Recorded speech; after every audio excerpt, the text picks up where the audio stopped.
chains and the challenges ahead discussion this morning.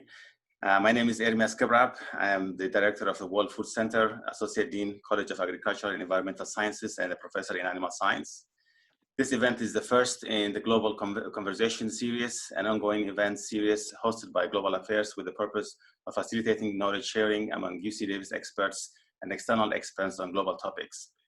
The series will feature presentations and discussions with global and international leaders on global topics, challenges, and opportunities, including those outlined in the UN's Sustainable Development Goals.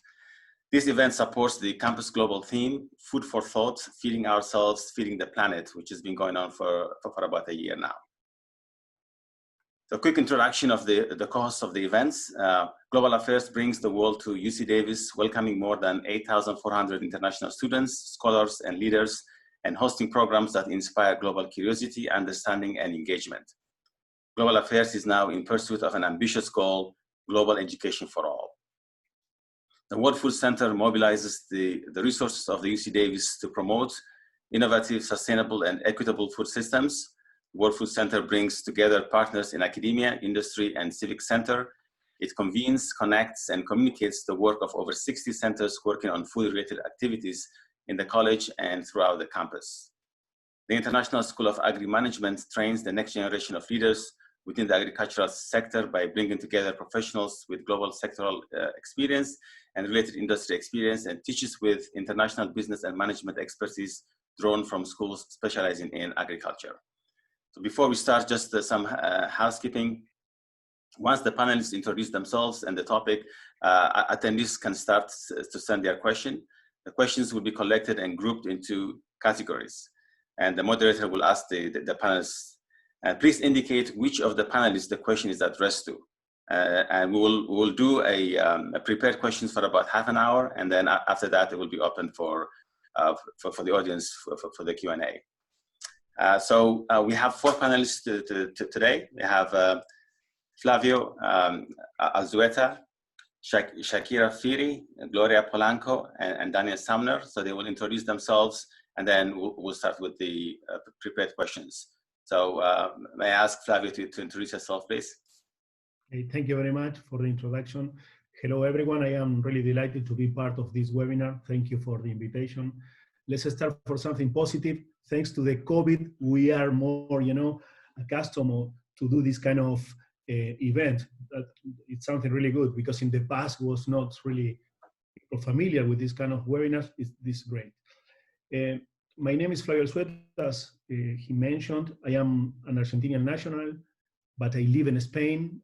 Until the last 2 weeks, I used to travel all around the world. I spent part of my life in an airplane because I used to work for an organization called GLOBALG.A.P. This organization is an organization that sets standards focused on good agricultural practices. This organization covered livestock, aquaculture, crops, and flowers. This is why my vision is really, really broad in terms of knowledge and contacts.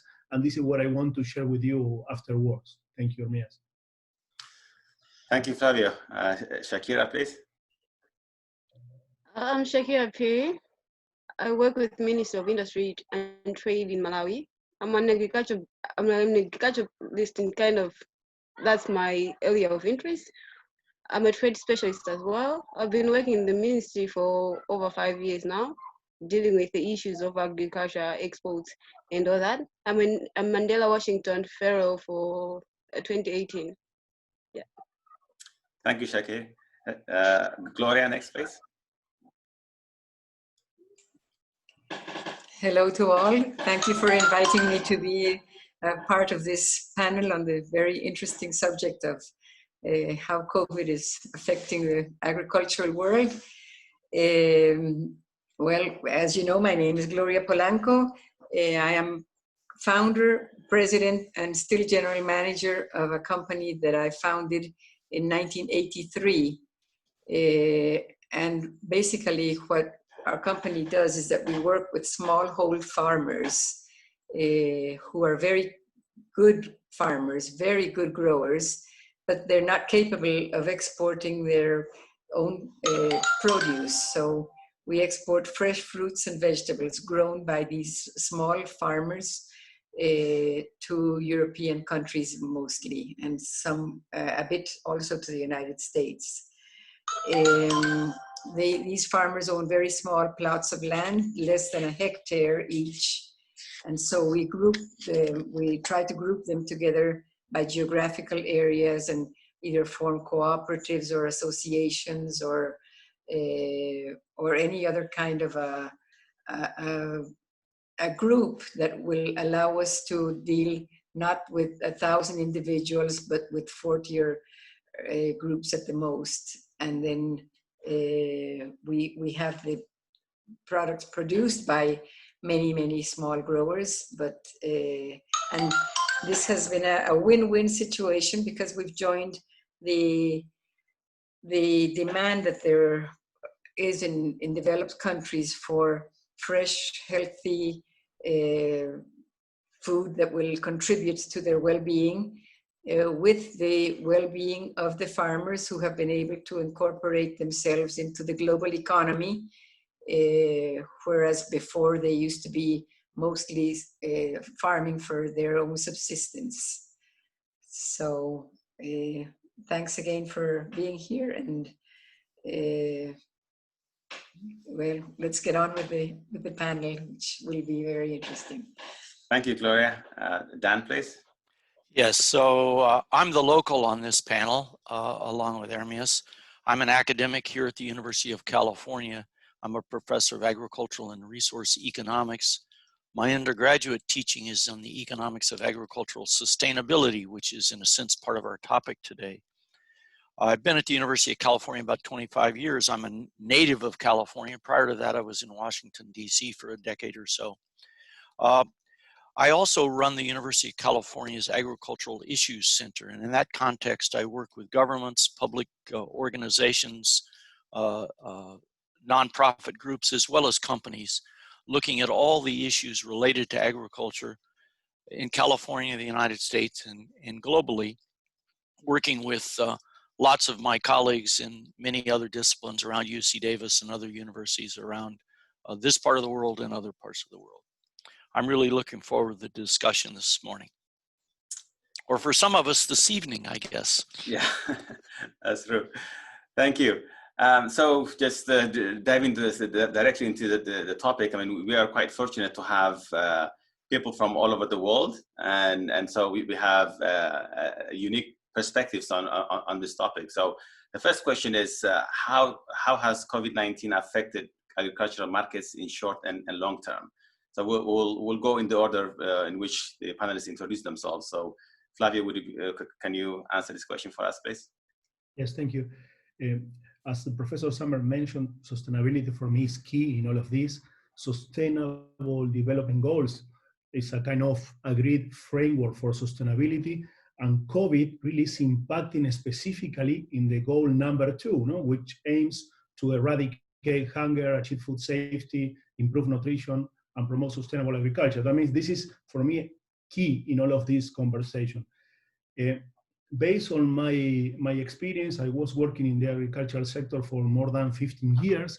As I mentioned, the last 9 working at global level. I was responsible for more than 100 countries. This gave me the opportunity to know supermarkets all around the world, big brands from around the world, and also farmers, small ones from Guatemala or Kenya, and the largest one from Brazil, Argentina. That means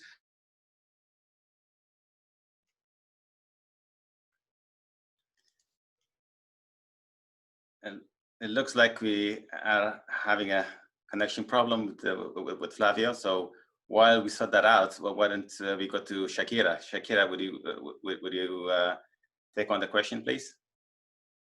Thank you very much. COVID-19 pandemic has really affected the entire agricultural value chain. So not necessarily just the markets itself, but just the value chain entirely.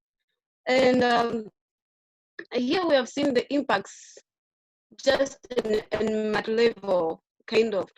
Because from the farmers themselves to the aggregators, the processors, and also the consumers, the whole market system has been affected. In terms of the farmers, that we have seen that there have been a low demand in terms of their produce. So maybe in a case where we didn't have coronavirus, farmers were able to actually fetch higher markets, higher prices for their products. But in this corona pandemic, the demand is low. It's affecting the prices, so the prices are low as well. And most importantly, for us, we had a partial lockdown. We had like a restriction, so there was a missing gap in terms of intermediaries. They were unable to go to the remote areas to gather all the produce to the urban areas where now they can be processed by the processors. So this missing link has created that gaps in the market information as well, and also just the market, the demand itself. So the entire chain really has been affected. And also, since we also had the restrictions, we had disruption in transport, and the transportation costs increased, which was pushed to the farmers. So the farmers had to bear the cost of transporting their produce from one end to another end, and at the same time facing low demand of their products, facing low prices as well. So all this just compounded will really affect the farmers, just not in the short run, but also in the long run. And it will depend on how quick they can recover from all this and face the market at large. In terms of the processors themselves, they're facing demand charges both locally and foreign. For local, because with the coronavirus, the demand locally is not there, as people are now moving or shifting to just basic needs. There's no time to spend on maybe some of the things that were not necessary. That agricultural products, yes, but they're not necessary. So people are moving to basic needs, which is leading to low demand of these products. So processors are facing low demand both locally and low demand outside there, because even our partners, our exporting partners, they are facing also lockdown or like all other restrictions. So we really don't have anywhere where we can take our products to. So all these have created unnecessary, this is in the terms of the agriculture market itself, and these uncertainties have been like a hybrid, or like an environment where now all these price statistics just happening in there. So these are just this is just short term, but in the long run, which we're not so sure how long will be the long run, but it will depend on how quick can other countries, or how quick can firms in other countries be able to adapt and quickly absorb the demand that we have created for these products. That's my take on the agricultural markets. Thank you very much. Thank you, Shakira. Gloria? Hi. Well, I have to agree with a lot of what Shakira said.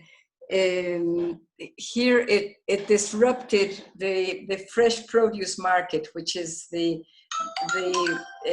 main focus on Guatemala growing. It's mostly horticulture rather than large-scale agriculture, although there are big agricultural products such as sugar, but I'm not going to go into that. I'm going to go into the horticulture with the hotels, restaurants, and catering known as Oreca, or food service as it's known in the States, all shut down. Then demand for our products really fell to the orders were cut in half at the beginning. Coincidentally, here in Guatemala, we had severe hailstorms during the first week of the confinement, of the stay at home, and everything shut down. So really a lot of product went to waste because of the weather and not because of the pandemic. So although our sales, our exports were cut in less than half, at the time, slowly things began to recover, and what could not be exported was local market absorbed some of it, and what wasn't absorbed by the local market was given to charity organizations that were distributing fresh produce to the poor because like Shakira said, everybody rushed to stock up on non-perishable goods. But then the perishable goods, you can't really store them for a very long time. So they were distributed to through charitable organizations.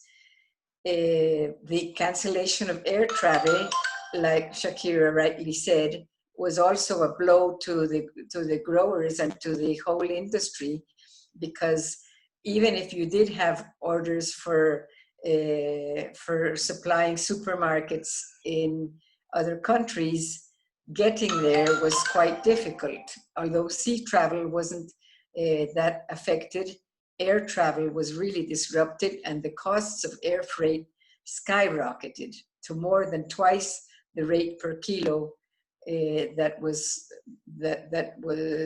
prevalent before the pandemic started. So yeah, that was the short-term effect. The long-term effect is still a big question mark, but I'm optimistic, and I hope that everything will go back to normal in the next few months. Thank you, Gloria. Dan? Yes, I would introduce the word resilient in the sense that given the size of the disruption we faced, at least here in the United States, and as I understand it in most other places, the food supply was still there for people. Now I want to turn to something else very quickly, and that's incomes in just a minute.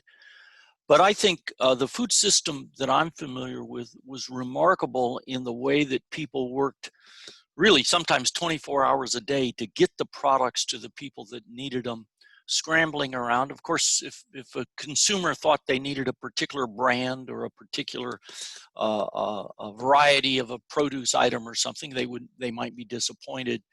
But for the most part, people had access to the food that was needed, and it didn't have to happen that way. I think it was remarkable how well the food system did. The second thing I will say is that agriculture is used to disruptions. This was a strange one for us, but as Gloria just mentioned, weather shocks, we're used to that. We deal with it all the time. They do great damage, but we've learned to live with it, so to speak. That's the nature of agriculture. The same's true with diseases and pests. We're used to dealing with diseases and pests, but it's not usually the human diseases. It'll be an animal disease or a plant disease. Invasive species is something many of us have worked on. Even economists spend a lot of time working on things like disruptions associated with, say trade blockages or an invasive species. So agriculture has learned to live with that, and we work around it, and we scramble, and farmers know that some years they lose money and some years they hope to make it back, and that's something we live with. It's interesting, I think, that the prices of some goods have fallen and some gone up, and that's something that we also see sometimes in agriculture. I want to highlight something Shakira gave an example of, and we've seen this in the United States as well. When we disrupt in the middle, and it could be transport costs, for example, or in the case of the United States, we had the virus affecting workers in the food processing, particularly meat packing. And there you see farm prices fall, at the same time retail prices go up. And that's sometimes hard to explain to the politicians. They say, oh, somebody must be cheating, something's going wrong, somebody's a crook. But sometimes it's just the nature of things, so that if you have air freight disrupted, the farmers get lower prices because they used to export a lot, and the produce doesn't make it to the consumers that are used to consuming it, and you can have things going the other way. So I think it's the variety that we've heard here. Ocean going freight for bulk commodities has been in good shape. So the basic staples that the world's poor really depend on, they have moved around. But something like air freight or in big continents like North America, sometimes the truck freight has been disrupted a bit. In terms of short run and long run, I think the egg market has been remarkable there. That tends to be a fairly local market. It's a relatively low priced animal protein lots of people rely on. Here in the United States, we had egg prices spike for about 3 weeks. The egg industry responded, and now egg prices are as low as ever in the United States as a whole. Because, of course, people were able to move some eggs out of food processing into consumption and the like. So I would use the word remarkably resilient. At the same time, we've seen lots of disruptions we've gotten. The biggest thing in the long term is the income declines. And that I really want to emphasize, that the poor in the United States, but also the poor around the world, are being hit with lower incomes. That will affect food demand. It also means that we all have to be paying close attention to get either income to the poor so they can buy food through income supplements, or get food to the poor directly. And I think governments and international organizations are better at passing around money than they are. The transport cost on money is much lower than the transport cost in food. So I would encourage us to try to get money in the hands of the world's poor so that they can afford to maintain their nutrition, which is, of course, the long run investment that we make in all this. I'll stop there. I see Flavio's back. Thank you, Dan. Yes, Flavio is back. Unfortunately, we're not going to be able to see him, but we can hear him. So, Flavio, would you mind finishing your thoughts on the first question?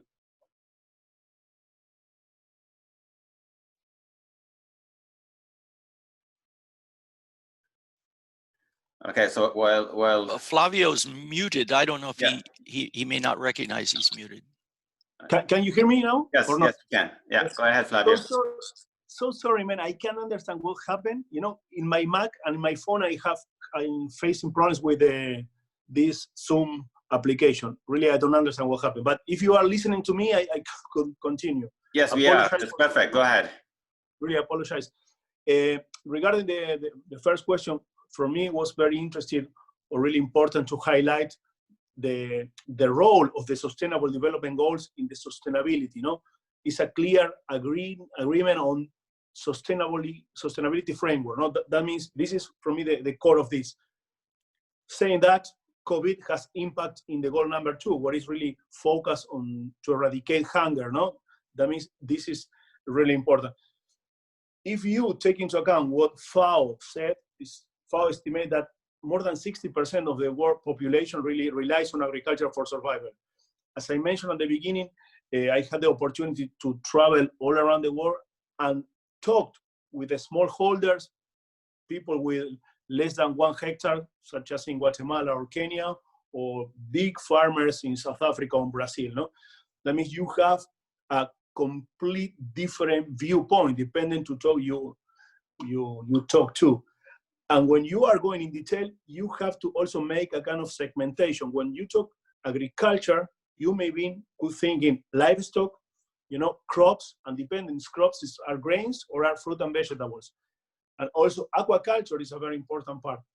That means depending on this, and if we are going to talk about fruit and vegetables, maybe, I had the opportunity to talk with more than 20 different supermarket chains, not only from Europe, but also from other countries.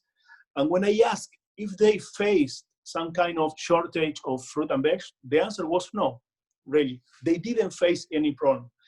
The one who faced some problems were maybe exporters from Latin America, something what already Gloria mentioned regarding logistics, or exporters from Asia, that they have some problems to find cargo flights, basically this, or especially the producer of exotic fruits, because of course the demand decrease for these products.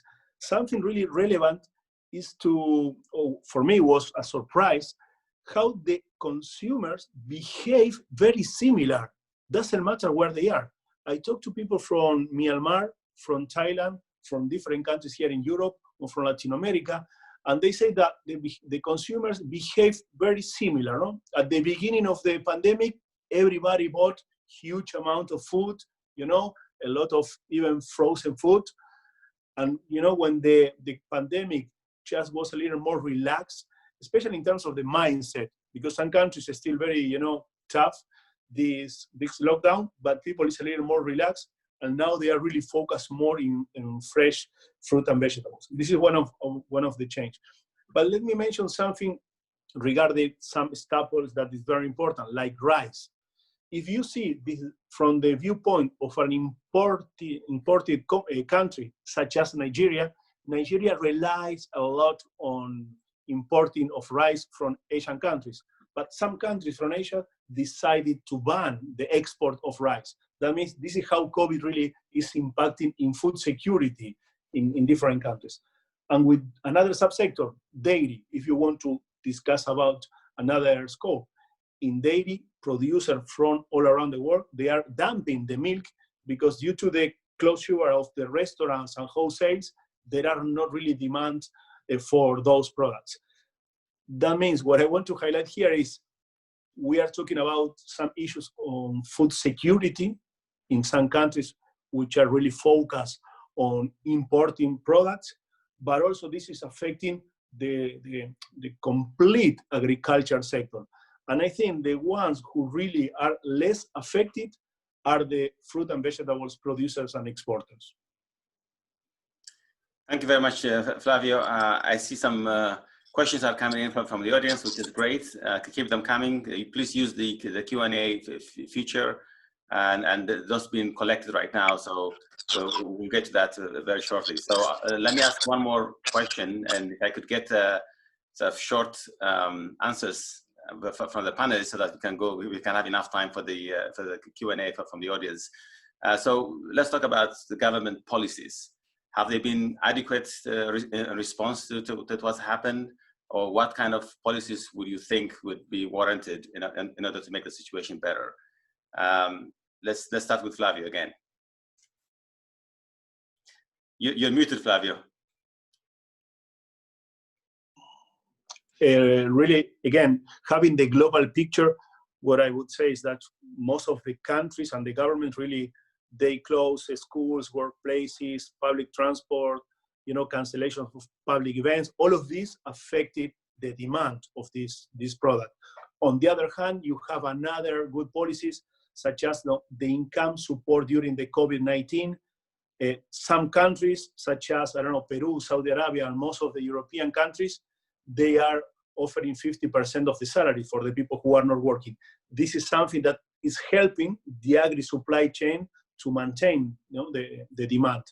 But on the other hand, you have countries such as Mexico, Venezuela, or Russia, they are not supporting, in any case, the people who already lost the shops. And this is, of course, affecting the demand of the products. That means you have all the varieties depending on the country. Some countries, they are facing, for instance, Netherlands and Germany, they are facing big issues to find workers for the harvest season. Why? Because the workers, normally they are migrants from Bulgaria and Romania and Poland, and due to the COVID, and they are afraid, they decided to come back to their countries. This is a combination of issues. Some countries are trying to facilitate, the immigration of new workers, but the closures, the lockdown, and also the lack of jobs is affecting really directly the demands of product. Thank you, Flavio. Shakira.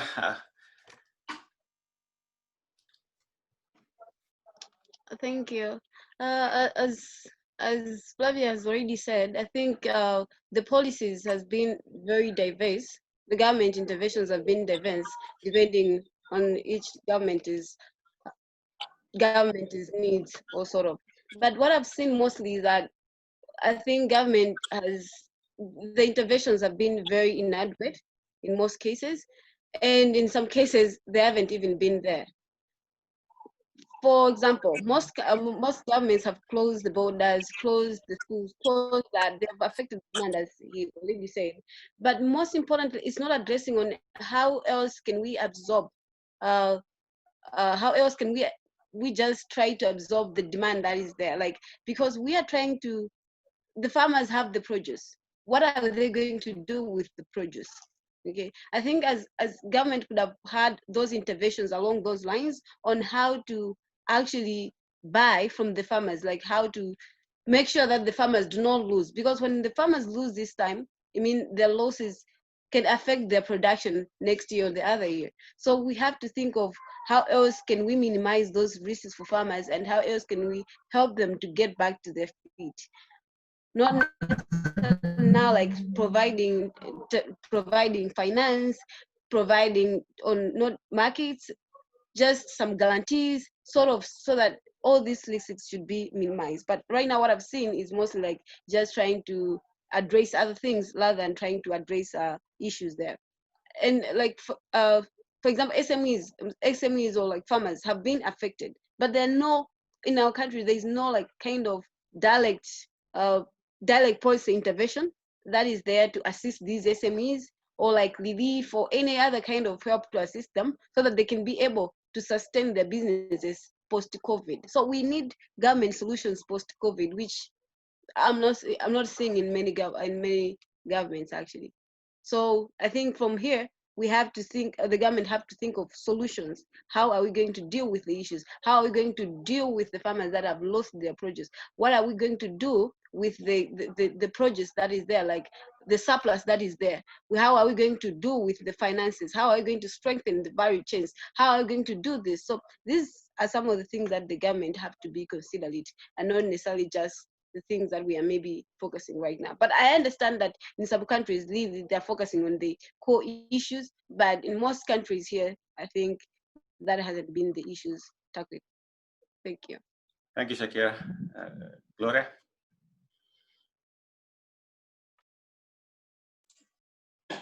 Thank you.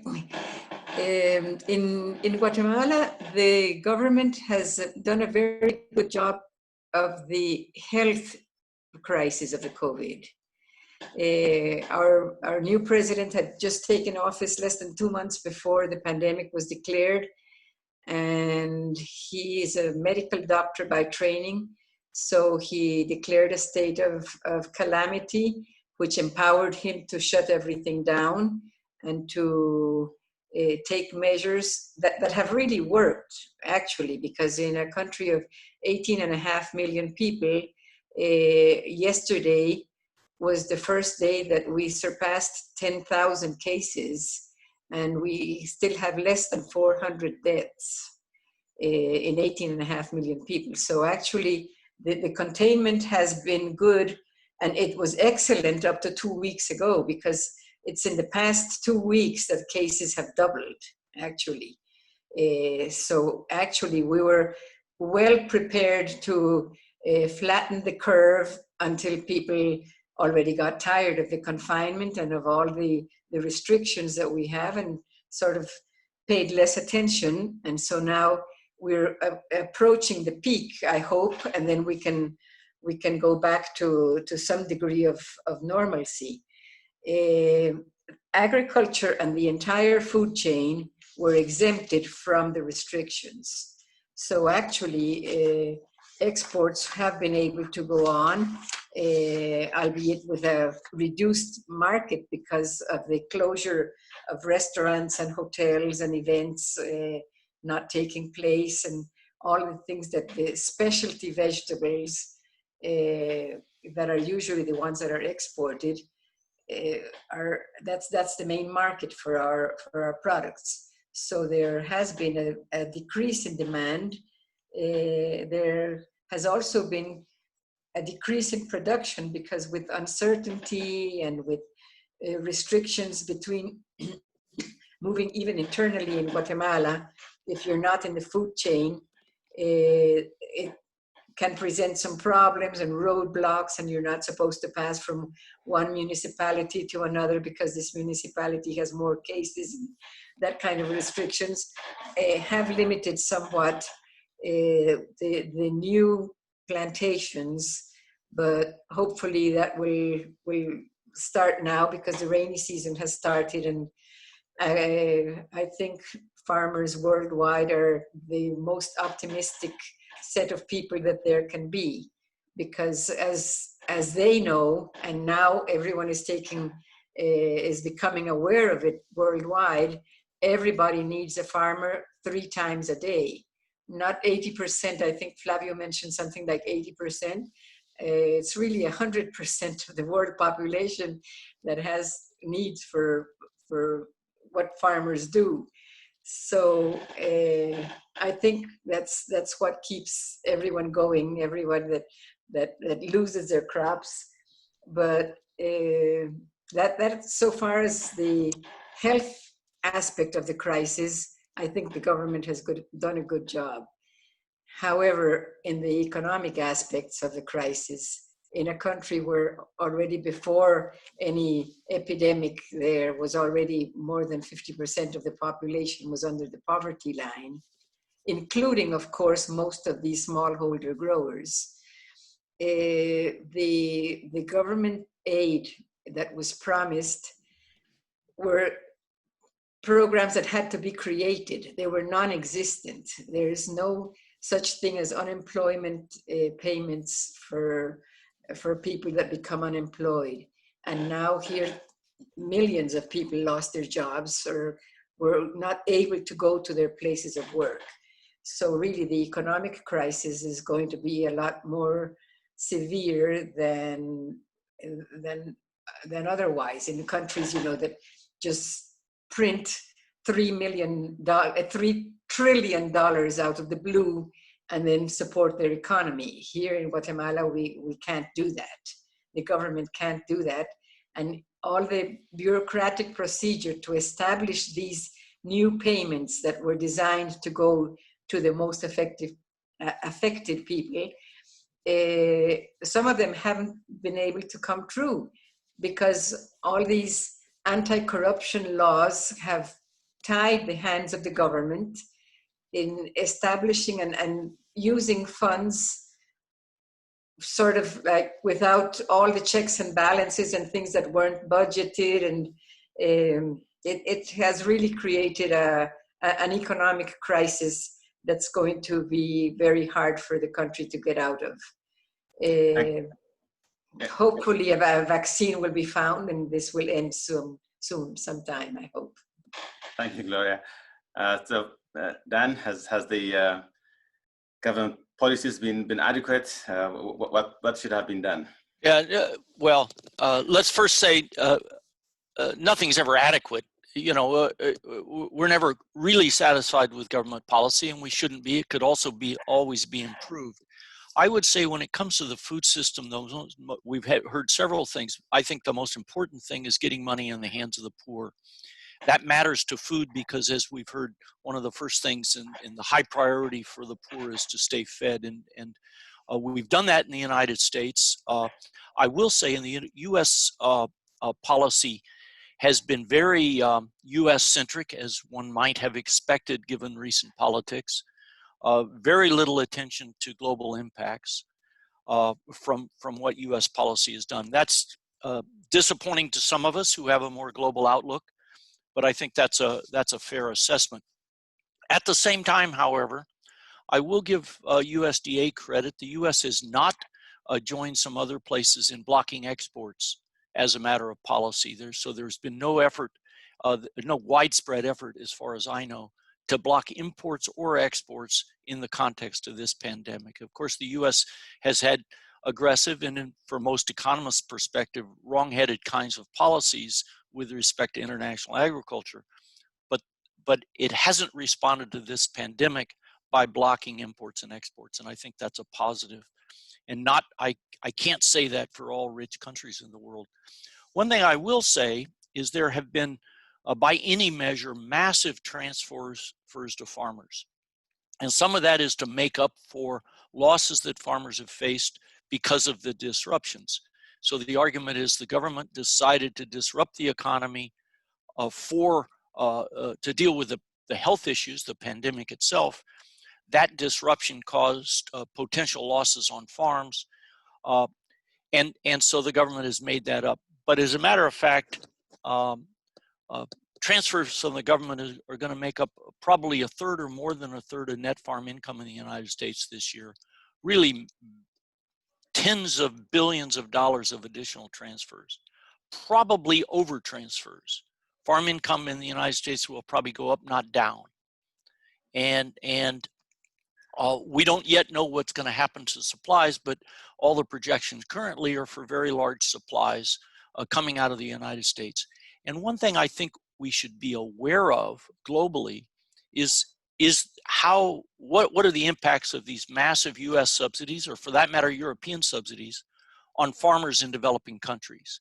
because it really does put pressure on those farmers to see U.S. industries being subsidized so heavily. And we know this has been controversial for decades, and it should be controversial. That is to say, there are unfair subsidies given to growers in the United States who compete with growers in other countries, and the idea that can farmers in less developed countries compete with subsidies in rich countries? And I think that's a legitimate issue, and we ought to watch for it. Now, in the middle of a pandemic, I'm probably a pariah if I suggest cutting back subsidies to farmers. So I want to be careful about that, but I do think it's a long-term issue we have to be very careful with. Can we go back to letting markets work in agriculture as opposed to determining agriculture by government subsidy? That's a dangerous road to continue on. Thank you, Dan. So we have quite a number of questions that I don't know if you are able to answer all of them, but I'm pleading with the panelists to be as brief as possible to your responses so that we can go through as many as possible. So the first question from the audience is that agriculture is a more human contact business, even as we're trying to change mechanization. A lot of lockdown and travel restrictions happened during this crisis. Perhaps local food security is more increased because most countries stopped exports. What is the best recommendation to overcome on agricultural development and hunger crisis? Dan, if you could answer that, and then I'll let other panelists if they want to chip in as well. Well, let me just clarify one thing. I think the question is a little too pessimistic. I won't say most countries have blocked exports. There have been, I think, some unfortunate cases where countries have not allowed trade to occur. The world trading system is a remedy for disruption. That is, resilience happens when we have storage, which is moving goods over time, but also moving goods across space, so that where there are places where there's increased demand or there's opportunities, we ought to facilitate trade as much as we possibly can. And I think that's part of the solution here. In terms of the human contact business, let me say that at least in the places that I know, farm workers have been in pretty good shape through this pandemic. Working outside, there is a natural spacing that you can achieve in agriculture. Harvesting vegetables, you can go down the line, rows 3, 7, and 9, and then go back and do the next set of rows. So people can keep some social distancing in the agricultural production side. It's a little harder in the transport and restaurants and the like, but I think we're working that out. So I feel optimistic. The biggest problem is, and I'm going to say it again, income among the very poor. And in many countries, and this is, Gloria raised this, Shakira also raised this, among the very poor are the farmers themselves. And then in the rich countries, Europe and the United States, for example, among the very, very poorest people are the hired farm workers. So they're not themselves farm operators, but they do the physical labor on farms. And so trying to help make sure those people have income is crucial to this process.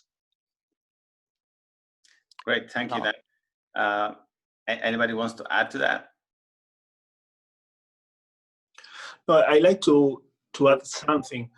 I think, and based on what I am already started to see in some countries, local will become the new global.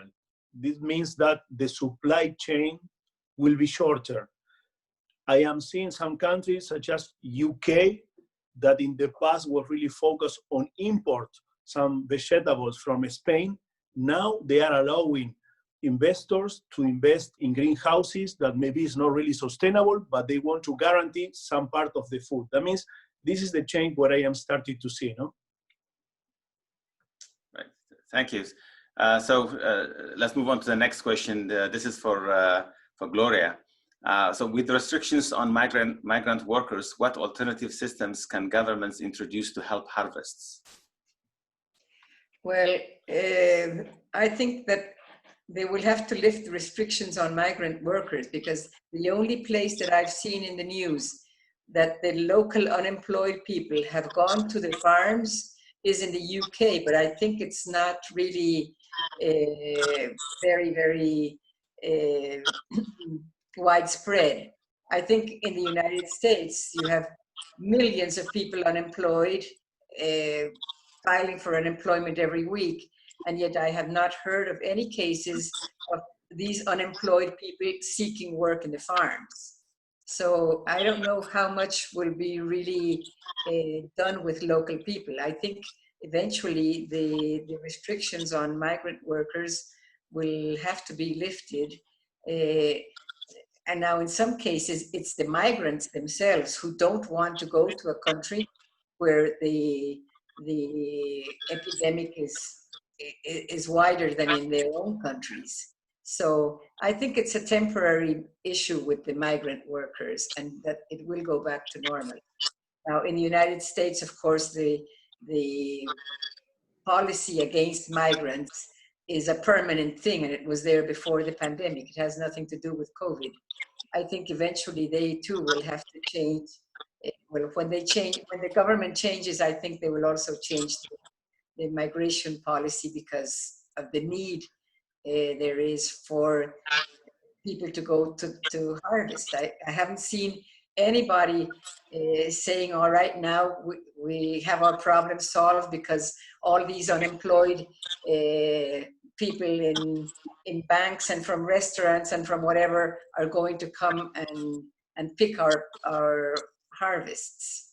I don't know if that's going to happen. I would put that question to Daniel, who's more familiar with how things happen in the States, but I think my opinion is that migration restrictions will be softened. Okay, I don't know if you, Dan, we wanted to say a little bit on that. Oh, just 10 seconds worth. As we know, much of the migration, actually going back a decade, has slowed a lot into the United States.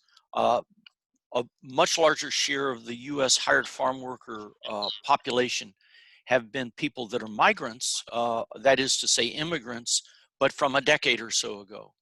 And so we have an aging hired farm workforce in the United States. And someone earlier had asked about mechanization, and of course that will continue, wages will rise. But I don't see us encouraging immigration, at least not in the next short term, because of this COVID-19. If anything, it may well go the other way. Thank you, Dan. Maybe I'll ask the next question to Shakira. So the demand for fresh product has decreased. What would be the opportunity to diversify products, maybe can them or freeze them? So what's the expected behavior of consumers on this? In Malawi, for vegetables and fruits, mostly people prefer fresh. So sugarcane might be a very good option, but then the demand is self-dictated otherwise. So maybe something that can be tried on, but the preference is for fresh fruits and vegetables. So far. Okay. And people usually drive even to town just to get fresh vegetables and fruit. Thank you. There's a follow-up question to Flavio. So they want clarification. You believe fruit and vegetables less impacted than beef and dairy? Aren't fruit and vegetables really impacted given the need for cold storage and preservation? Really, I was thinking in the question that you mentioned to Shakira, and really based on what I read and what I talked to fruit chain players, is the other way around. The demand of fresh fruit and vegetables increased compared with in the past, because now the consumer, and this is again is a common behavior in different parts of the world, they are more focused to eat more nutritious food. This is why they are looking for fresh, and this is why maybe other sectors in the supermarket like non-food stuff are really going down. That means, from my viewpoint, is totally the other way around. there is an increase of consumption of fruit and vegetables, fresh ones. Thank you, Flavio. So the next question is addressed to Dan. How are processors making reforms to be more resilient? We have all heard of dumping milk because processors could not adapt in time to shift packaging. How are processors preparing for another disruption at this scale? Yeah, first thing I have to say is the milk dumping was a rare event. It's a great visual, so it was going to be on TV if it happened, and it happened a little bit, and that meant it was on TV.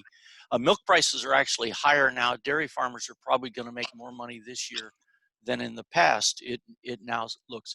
Almost all the milk produced in the United States, not almost all, but 80% or so, and 90-some% in California, goes into processed milk products and then is shipped all over the world. So for example, from here in California, we're shipping dry milk powder and other dairy products to Southeast Asia and really all over Asia. So that's the story on the dairy side. In terms of processing disruption, in the very short run, we're talking about back in late March and early April, schools were shut down, so you had a bunch of processing lines that were designed to put milk in little tiny cartons to go to schools. Well, that milk had to go somewhere else. The same with milk that was put in 50-pound bags to go to restaurants or to coffee shops. Those were shut down. You had to do something with that milk. So there was a very short-term disruption. The same on the cheese side. There were certain kinds of cheeses that go to hamburger places. Well, they were shut down. So that disruption is pretty much settled. There was a different issue when it came to meat packing, and that was, given the nature of the processing lines, the individual workers were affected in those places. And that was, I think, a terrible situation for all of us. And the only thing we can hope is that those people were kept more healthy, and they shut down. We were down, we had a third of the pork processing plant shut down for a little while. They're all back up and running now, but they have distancing between the workers. They're doing things to try to keep things safer for those workers. That means it's more expensive.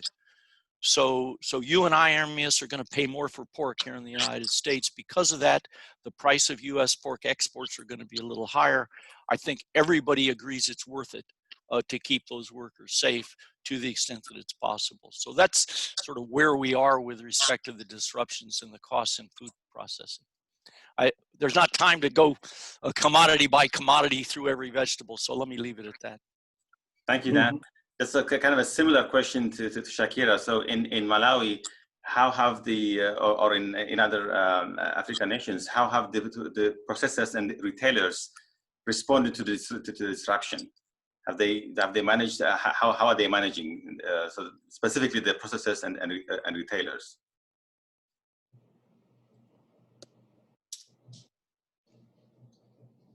For Malawi, I don't think they've been like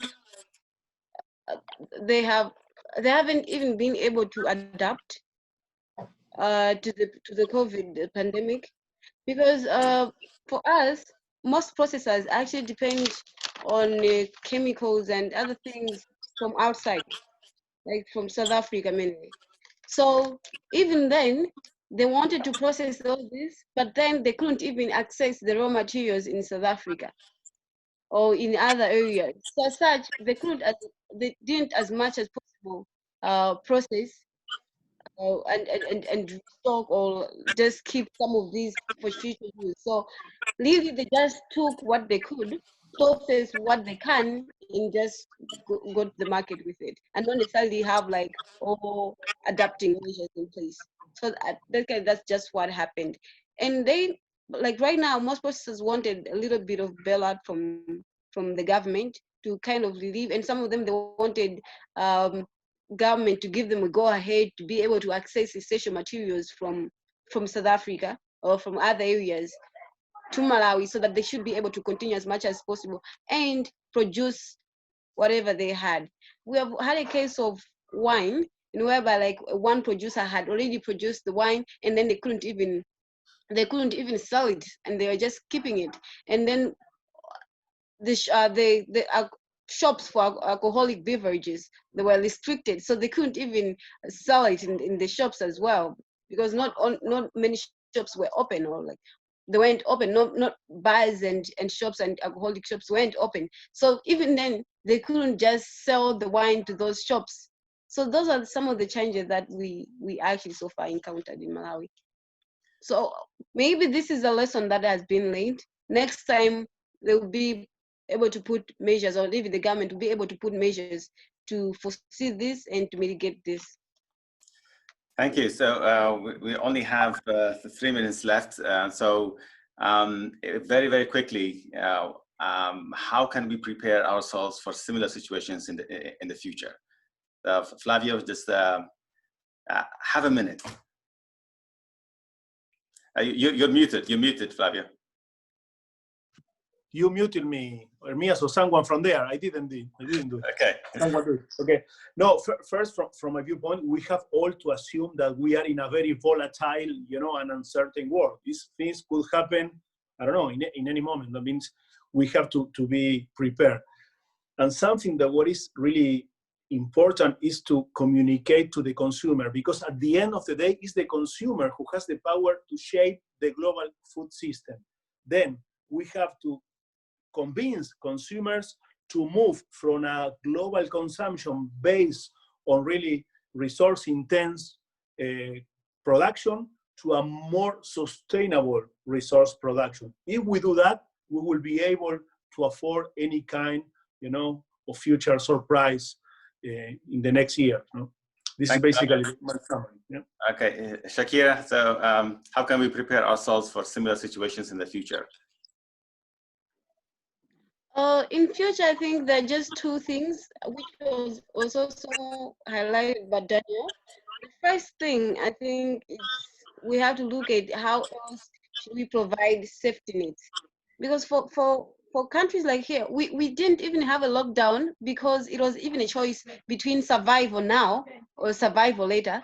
It was either if they die now or like they die later. So some of these things actually exposed the vulnerabilities in the economies. So going forward, the government has to be able to provide safety nets, or have like somewhere set aside to provide safety nets. And also, we have to think of strengthening the value chains and the issues of the processors, able to predict some of these pandemics and able to just quickly adapt to the changes that have been that are there. So these are something like going in future we have to be able to do.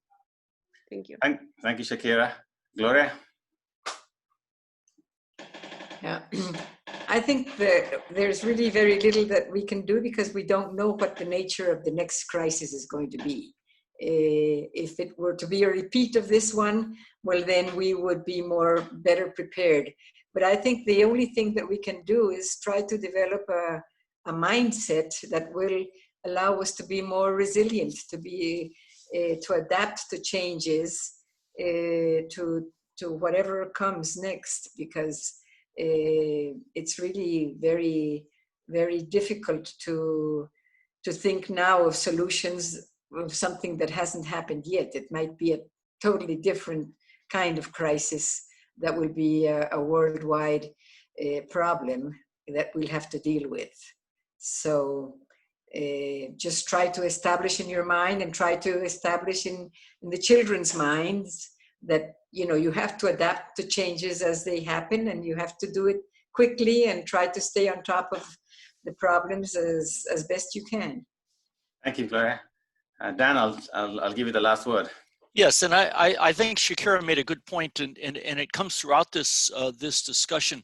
The idea of locking down the economy is a luxury that only the rich can afford, and we ought to recognize that. And even in the United States, I think a number of us, relatively high-income people, have ignored the fact that the greatest burden of the economic lockdown has fallen on those who have jobs where they physically work, which means they don't sit at home in front of a TV or a computer screen doing their job. They're actually physically doing work. And that I think is something we've learned. So as we think about not so much changing the food system, but keeping income, allowing people to stay employed, we can be more careful next time in not overcoming it and thinking that one size fits all. And I think the African experience there is important for us to be aware of, because health, dealing with the pandemic's crucially important. It's also crucially important that people stay fed, feed the children, have the income to be able to continue to go along. In the long term, it's a matter of making the whole world rich. That is, it's economic progress, economic growth. That's the long-term policy that helps us be more resilient. Thank you very much. I would like to thank all the panelists for taking the time and engaging in this conversation. This conversation is recorded, so it will be made available through Global Affairs and the World Food Center, and probably through ISAM as well. I also like to thank a lot of people who made this happen behind the scenes. From Global Affairs, we have folks like Adrienne, Jolene, Stephanie, Tom. So there's a number of people from Global Affairs who've done that. And from World Food Center, Andrea supported this effort, and from ISAM, German. So thank you everybody for making this event a success. And yeah, as I said, the recording will be made available. So thank you for attending. Thank you. Okay, thank you. It's been very interesting. Thank you to the organizers, and very nice meeting all of you. Hope we'll meet you sometime. Bye-bye.